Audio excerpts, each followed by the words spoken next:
tax ñu jël passeport ordinaire am bàyyee ko ak passeport diplomate am. pour yow lan moo waral loolu. mais politique la lan xam nañ ni ñoom li ñuy def teguñu ko ci yoon li ñuy def teguwul ci yoon parce que bu tegu woon ci yoon xam nañ ni député la te am na passeport diplomate bu teguwul ci yoon xam nañ ni am na passeport boo xamante ni passeport ordinaire la kon loo jëlee passeport ordinaire boo xamante ni voyagé wu ci di dem ci passeport ni ñu ko tuddee te bàyyi ko passeport diplomate xel du jariñ lu dul xalaat seen tappale yii nañ ko teg ci suuf te gis nga nañu teg seen tappale yi ci suuf alerte nañ leen de jamais 2 nag sans 3 mois de mars wax nañ leen li xew élection yi woon jaar fi wax nañ leen li xew kuy taxaw naan ay élection yi way 80% maa ko gagné yaa ngi ngañam yi sa biir gémmiñ te sàq mi woo sax si ngoom da ngay sonal sa bopp bu ñu la dóoree Ndakaaru dóor la Thiès dóor la Kaolack dóor la Ziguinchor nga ñëw Touba ñu wan la ne la ki nga fi teg neexuñu mais sama waay lu fa des lan moo des ci Sénégal Thiès Dakar rek électorat bi romb na 25% ñu mbëkk la fi lu tolloog 39000 voix mais su ma doon moom damay xaru parce que président bu nar a toog ci réew ba wàcc ci réew mi te gagné woo capital bi moom mooy première personne Abdoulaye Wade gagné woon na fi capital ba jox ko Papa Diop Abdou Diouf de même Senghor de même mais moom mooy premier président bi fiy toog mandaam ba mu jeex Macky Sall bu amoon 5 mandats du fi mos a gagné Ndakaaru loolu nag dafa am leçon bu mu ko war a jox mooy il n'est pas bien aimé waa Ndakaaru soxlawuñ ko yitteewuñ ko li leen yitteel mooy ñu soppi Ndakaaru parce que moom gis nañ ci moom ni yëgul considéré wul waa Ndakaaru lépp lu Ndakaaru amoon mu mën ko jëmmal ba nga xamante ni ku jóge bitim réew bu ñëwee tey dana xam ni fii mooy capitalu Sénégal léegi xañ na leen ko ana stade yi ana aéroport bi ana mën naa ana sax ba ñu dem ba ci suñu foire bii nga xamante ni dogate nañ lépp dara mënutoo ko wax ci biir Ndakaaru ak yeneen yu sew yoo xamante ni suñ ko doon tudd dañ fiy lim ba suba Ndakaaru nag incha allahu taala dana delluwaat na meloon bu soobee yàlla. d'accord waxtaan bi ba tey dañ koy wéyal Imam ci coowal Adji Sarr la ñuy dugg gis nañ ni journal Le Monde ñëw na fi defar ak moom interview Jeune Afrique naka noonu loolu biñ ci laajee Ousmane Sonko démb ci discours am jàpp na ne stratégie la boo xamante ne président Macky Sall moo ko lal gannaaw ba mu lajjee li nga xamante ne moom mooy élection gox-goxaat gi ndax jàngat boobu nga ci am. waaw man jàngat boobu bu raw boobu sax laa ci am gàcce la ci d'abord. gàcce la ci d'abord lu ma mos a réclamer lu ma mos a wax lu ma mos a respect ñun suñu président yi lan moo leen dal naka ngay amee presse bu toll nii ci biir Sénégal boo dee waaj a dem sa nu ñu koy tuddeeti nduggi marché wala leen lu mënti doon sax da ngay dem ba RFI waxe ko fa. mais presse internationale bi aussi gis nañ ni ñëpp leen di solliciter aussi. waaw ma ni dama la poser question pour suñu président yi laa wax suñu njiit yi lan moo leen dal. ba bu ñuy bëgg a dem di nduggi wala ñuy jëndi géej wala yéet dañuy dem France 24 wala ñu dem RFI ñoom ci boppam pour mën fa yëkkati seeni kàddu wala bu ñuy wax lu am importance ci réew mi war koo wax ak askan wi waa RTS lan lay jariñ lu la tere nga dem jàkkaarloo RTS wax waaye bu ñuy wax lu am importance ak bu ñuy wax tooxi doona rek dem nañ loolu lan lay nuróol kon dañuy jàpp ci suñu xel ñaari analyse la ñuy def xeeb nga sa ñi nga xamante ni ñoo lay jotalal xibaar ci sa réew ba pare fonk ñeneen ñi nga xamante ni xaj na boo fa demee li ngay wax ñoom ñoo la koy dicté fan la tegu tey Sénégal fii ñu toll ak réseaux sociaux yeeg ak presse beeg yëpp loo fi wax bu subaa mu fanaani États-Unis waaw lu tax du ko defee fii lu tax président yi duñ ko defee fii di dem RFI di dem France ni ñu koy tuddee ci France Inter man li mu wax ànd naa ci parce que tey jii misaal bi may joxe Le Monde fan la ñu teg tey à la une ñu koy def ci problème boo xamante ne affaire divers la xaw ma nu ñu koy tuddee affaire fait divers la ci affaire Adji Sarr ak kañ la Le Monde daan def lu mel noonu yooyu dafa nekk loo xamante ni war nañ ci bàyyi xel dafay wane ni réew mi dañ leen a tënk ba ñu dëgër bu ñu leen tënkoon sax bàyyi leen du ñu daw mënote leen du ñu daw nga ni waaw mais dañ leen di tënk mënote leen ba pare jël leen dugal leen ci biir néeg chambre boo xamante ni amul ngelaw amul fenêtre amul aération ne leen fa ràtt tëj mais fan lañ jëm fan la ñuy mujj jëm man li ma gëm mooy ni lu presse bi nekk fii mënta régler lu ñu mënta jàllale dem France Inter wala nga dem nu ñu koy tuddee ci Le Monde wala nga dem RFI ma ni ñoo yem léegi monde bi fii ngay toog di wax li ngay wax ñu lay seetaan ca Japon wala Hong Kong. Adji Sarr gis nañ ko ci interview bi nee na jamono ji néegam lay génn dugg ci saalam di jaabante amul sax fitu taxaw ci fenêtre yi ndax ragal nañu faat ko Ousmane Sonko démb ci discours am dafa mel ni ku dëggal li ni mel ndaxte nee na day njortu ñu rey ki nga xamante ne moom mooy Adji Sarr ndaxte ci interview gi dégg na ko muy victimiser wu di wax affaire xaroog yooyu noonu nee na day ragal ñi nga xamante ne ñoom la bokkandool complot bi faat ko. man de du ma ko conseil mu xaru li président Ousmane Sonko wax laay waxaat balaa muy xaru daal na dëggal boppam. ba procès bi taxaw ba ñu àtte mais soxna si yow Adji Sarr moo la gën a nekk ci jàmm xoolal bindu ak melokaanu Adji Sarr ni ñu ko wanee ci photo yi xam naa soit ñaaree am dem na def ay make-up la xam du make-up photoshop yeeg yooyu. dem na peut-être defi make-up ak yooyu ñu kii ko génn ko mais ni ma ko gisee nii man jàpp naa ni boo ko comparé ak daaw bi ñuy soog a jël Adji Sarr di ko fat fa mu nekk da nga xam ni lii wuute na ci der bi wuute na. ci kanam gi wuute na ba ci karaw ga nga xamante ni moom xamul karaw gi ca bopp baak yooyu yëpp. cheveux naturel bu mu teg. voilà ngay gis ne kii bu la ne mu ngi dund ci fitna da nga xaw a poser question ne dund ci fitna bi xanaa fekkiw ci yaramam loolu na ci nit ñi nat nañu xool li la monde publier photo bi la monde publier ak ni ñu ko tegee ku sonn du mel noonu. mais lu ma la wax léegi mooy photoshop yi defaraat sa teew ak yooyu noonu ak greffage yeeg yooyu xam naa ñoom Hélène ñoo ko jox ñoom Françoise ak yooyu noonu jekk-jekkal ko xam nga booy génn ci biir. xam nga nag booy wax nag da ngay wax te bañu bon du ma ni bañ a tudd kooku suñu nuñ koy tuddee ti tontu ak question nay jëm fu am ful la ak fay. mbirum Hélène amul ful. non man jàpp ma ni man personnellement. jàpp ma ni man li ñu tax a jóg nii c'est Ousmane Sonko ak li nga xamante ni discours bi def na ko ñu waxtaan ci ba dëppoo ci mais keneen ku mënti doon daal man du ma wekki wala ma daaj ci yow. xam nga tey jii ñoom jamono bi may wax ak yéen ñu ngi waajal conférence de presse 15h moom Hélène Françoise démb Ousmane Sonko génn tey ñoom aussi dañuy génn def seen conférence de presse xalaatoo ne dafa xaw a laale par rapport ak li Ousmane Sonko def démb. man daal li Ousmane Sonko def doy na ma. d'accord su may analyser loolu laay analyser. su may wax ci loolu laay wax waxuma ci leneen bu ma doon analyse sax di dugg ci waxu Adji Sarr laay wax waaye avocat Ousmane Sonko bu taxawoon di wax du ma ca commentaire avocat yi ni ñu ko tuddee ci Adji Sarr bu taxawoon di wax tey laa wax de du ma ca commentaire léegi nag sagam du ma commentaire ci avocat Ousmane Sonko wala avocat Adji Sarr rawatina nag keneen koo xamante ne xañ na affaire partenariat ngay def wala boog affaire jàppale di dimbale. d'accord beneen révélation bu am solo Ousmane Sonko def na ko démb ci discours am nee na ñeenti weer mu ngi nii mu ngi ñu fal juge bu bees te boobu ba léegi juge bi ñemewu ko convoqué déglu ko ci dossier bi ndax xam na ne li ñuy def complot la du dëgg te sañu ko woo ngir nag mën koo déglu ci mbirum viol moomu ñu koy tuuma. dama lay répété waat li mu wax li mu njëkk a wax mooy daf ni 8 mois ñemewu ñoo fal ku may àtte. ñu dem ba yaa 4 mois ñu fal ko te ki ñu fal nanguwuma woo na ma woo waay soxna si loolu Sénégal kenn mosu ko fee wax kenn mosu ko fee jooytu nañ ko woo du wóolu nañ seen li ñu yare li nekk ci seen kanam xañ na sax du ma tudd ci Samba Sall parce que Samba Sall yàlla moom na ko yàlla yërëm xare ko aljana mais la mu tontu Samba Sall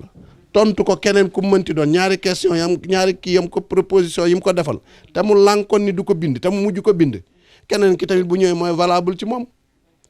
te bi gën a garaaw mooy juge bi mu wax nii moom bi coow li xewee te falaguñ ko li mu war a doon ci Twitter la mu xawma la ay Facebook am page am la mu ca bind te ñëpp capturé ko denc ko loola balaa ngay dugg ci dossier da nga ko xoolaat da nga xool pourquoi nga bindoon loolu ak fan nga féete parce que am na xamante ni mënuloo far ba pare di àtte waaw. beneen révélation par rapport ak li nga xamante ne moom mooy complot tudd na ci Mamoun Diallo Antoine Félix Diome ak jabaram ak ki nga xamante ne moom mooy général Moussa Fall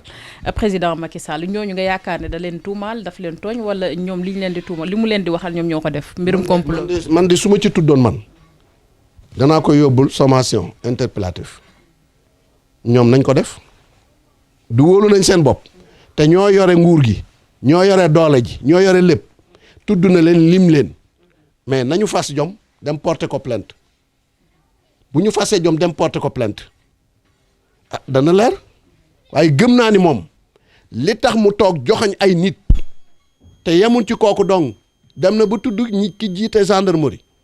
yaakaar naa ni wax jooju moom am na fu mu ko teg te Ousmane Sonko ba ma ko xamee ba léegi laa wax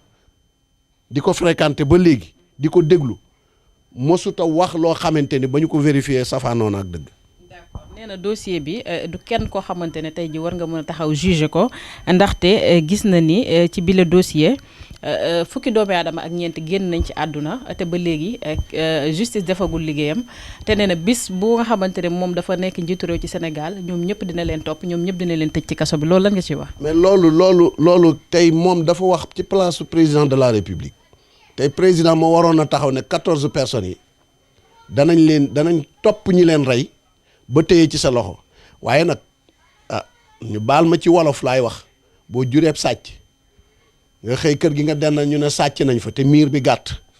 njortu naa ni sam xel dana dem ci sàcc bi nga xamante ni mooy sa doom ji nga xamante ni mooy luubal li wér te wóor daal mooy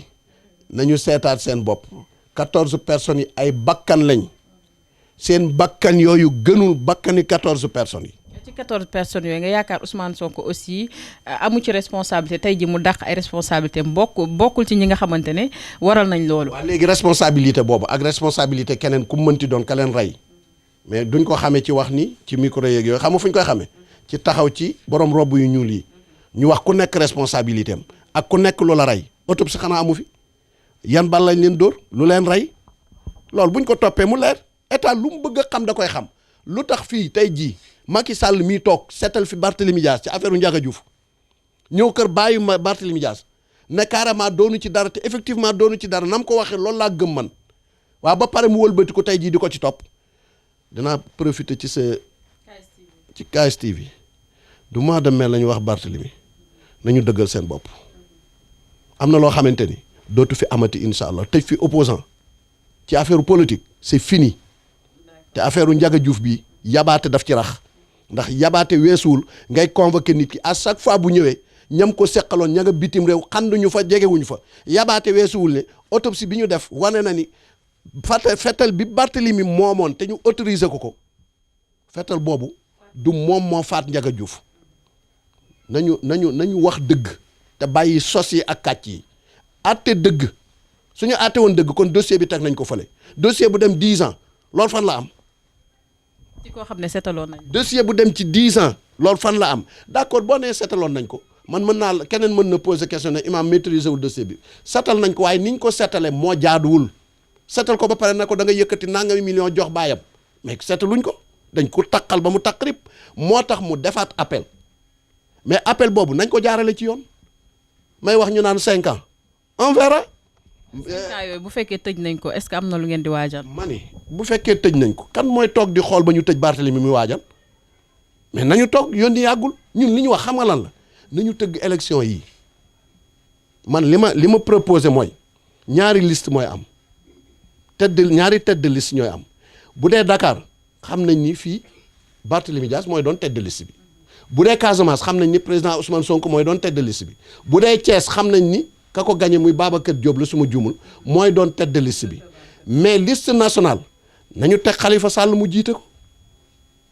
danañu xam ndax xam nga Khalifa sañ-sañu voteem ci niñ ko jàngate jàpp nañ ni war na mën a dem voté ji ñenn ñi ne amul sañ-sañu dem voté ji mais bu ñu bëggee régler problème yi pour mu régler wu une bonne fois ci côté Khalifa Sall wala côté keneen ku mënti doon moo xam Karim Wade la Khalifa Sall dana doon tête de liste nationale ñu xool ba xam Macky Sall dana ko tere ndax suñu tête de liste nationale ñun Yewwi Askan Wi Macky Sall dana santaane wala justice bi danañu santaane ni tête de liste boobu duñ ko valider balaa ñuy egg ci bu Barthélemy ñu xool. Yewwi Askan bi gis nañ ni ba élection yi passé ba léegi kenn déggu leen ngeen wax ndax tey jii yéen a ngi waajal démb Ousmane Sonko wax na ko ne altine bi ñu dëgmal ngeen fas yéene génne def conférence de presse maanaam janoog taskatu xabaar yi point yi lan la fas yéene doon wala lan moo tax sax ngeen toog ba heure bi di soog a def communication par rapport ak loolu. effectivement ni mu ko waxee noonu la amee bu dee li concerné Casamance li mu wax moom laa gëm bu dee li concerné Dakar Dakar bi ñu ñëwee dañu àpp li ñoo tuddee 100 jours muy 3 mois yi nga xamante ni mooy 3 mois yu njëkk yi tey ñu ngi ci 1 mois et quelque su ma jumul boo ñëwee da nga càmbar du càmbaru nag audit ngir xeex nit wala leneen waaye lu ñu lay dénk da nga xool biñ la koy jox nan la mel ak fu mu toll boo paree nga soog a xool fi mu ne fi may wax ak yow sax cabinet maire yaakaar naa semaine bii di ñëw ci lay soog a nu mu tuddati ba léegi sax boo xoolee fii ci Dakar am na commune yoo xamante ni ba léegi installé wuñu leen suñu commune ci la bokk muy Mermoz Sacré-Cœur incha allah danañ ko installé lundi bi di ñëw à 16h mais li ma la mën a wax 100 jours yi moom buñ ca eggee ci côté Dakar ak Barthélemy mi nga xamante ni moom la waa Dakar wóolu dana taxaw ne askan wi fii lañ jëm lii fi nekkoon lii lañ fi fekk incha allahu taala du yàgg liggéey bi commencé na te mooy delloowaat Dakar waa Dakar delloowaat Dakar turam ba nga xamante ni moom la meloon comme démb wala nu ko raw. Imam suñu dernière question laataa ñuy tàggatoo bokk nga ci sénégalais yi gëm ne dossier Adji Sarr Ousmane Sonko dinañ ko juger ba mu dem jusqu'au bout. man de gëmaguma ko xanaa ba ma teg ci sama bët man li ma gëm mooy ni li tax tey mu def 1 an ña ko tuumaaloon amuñu benn pexe lu dul ñu dem ci bataille boo xamante ni bataille médiatique la man gëm naa ne ba koy yóbbu Europe ba koy yóbbu Amérique wala feneen fu mënti doon gëm naa ni ñoom li ñu bëgg léegi doonatul juger Ousmane Sonko ak Adji Sarr xam nga lu ñu bëgg tilimal ak yàq deru Ousmane Sonko ba kenn dootu ko nawloo waaye garab gi na ma doon penc law bi ñu baal ma waxuma dara law yi mais yat daggkatu garab du ko gis ba koy dagg garab gi nam ma doon penc daggkatu garab du ko teg bët ba koy dagg incha allah. tey ji ban conseil ngay jox Ousmane Sonko. fi mu jàpp de foofa la wane na ko Casamance lañ ko jox na liggéey Casamance ñeneen ñi nga xamante ni ci njabootam la ñu bokk ku ci mel ne ki nga xamante ni moom laa gën a miin muy Abbas Fall di premier adjoint maire maire de Dakar nekk ci wetu maire de Dakar di def lu rafet di wax lu rafet ñooñu ak ñeneen ñi nga xamante ni ñu ngi nekk Patte d'Oie ñi nekk Parcelles Assainies Jamil Sané comme sama xarit sama wëllëre ñooñu ñu ngi def loo xamante ni ci suuf bu ñu toogee ba 100 jours yi mat danañ gis ne yéex nañu fee indi yeewi askan wi te su boobaa dana nekk loo xamante ni luy jariñ li ma koy wax nag mooy fi mu jàpp foofu la na dëgër la daloon daal Ismaïl Seydina Ismaïl laa koy wax baayam Ibrahim ci histoire yi ñuy nettali nee nañ dafa mos a ñëw di ko gane si fekk Ismaïl amoon soxna soo xamante ni dafa xaw a doy waar bi mu ñëwee nuyoo soxna si fayu ko mu taxaw fa lu yàgg soxna si mayu ko ndox mu laaj ko ana sa borom kër mu ne ko sob nga looy laajte ci sama borom kër nii ngeen di def bu suñu jëkkër yi génnee rek ngeen jaar ci gannaaw waaye xawma fu mu dem góor ga ne ko bu sa borom kër ñëwee nga ne ko conseil bi ma koy jox mooy buntu këram gi fi mu ko teg fi mu ko samp du foofu mu ñëw mu wax ko bi mu ko waxee Seydina Ismaïl ne ko kooku ni nga ma ko décrire sama papa la nee na ma doo jigéen ju baax naa la yeewi naa la ñu wëlbati ko mu takkaat beneen soxna Seydina Ibrahim ci lu kenn yëgul jaaraat ci gannaaw ñëw fa ba mu fa ñëwee soxna si gàttandu ko jox ko mu naan papa kaay ma tànqal la ndox nga sangu tàngalal ko ndox toogal ma defaral la nga añ sama borom kër fi mu jëm soriwul te kat booba Ismaïl dem nga muy dem est-ce que du mat 2 fan wala benn fan mu ne ko fi mu jëm soriwul kaay nga toog rek dallu léegi mu fekk la fi bi mu dalloo ba naan ndox ak yëpp ba mu defal ko teraanga ca la Seydina Ibrahim jóg ne ko soxna si mu ne ko naam mu ne ko kaay toogal mu toog mu ne ko bu sa borom kër ñëwee nga ne ko buntu kër gi fi mu ko samp foofu la na dëgër bi Ismaïla ñëwee mu wax ko mu ne ko kooku sama papa la nee na naa la téye ak sama ñaari loxo président Ousmane Sonko fi nga ko samp foofu la na dëgër incha allahu taala Casamance moom waxuñu ko xanaa feneen la ñuy wax bu soobee yàlla te ñëw naa fa ànd naa fa ak yow ànd naa fa ak monsieur le maire Barthélemy Dias xam naa li ci Ziguinchor xam naa li ci Bignona xam naa li ci feneen jox nañ la bopp yàlla na la yàlla lafal cat yàlla mottalil la fi nga jëm te incha allah yàlla dana la ko defal. Imam li ñu carale woon ci waxtu jeex na télévision KS TV mu ngi lay jaajëfal sa kàddu gu mujj lan lay doon. sant leen gërëm leen KS TV di leen encourager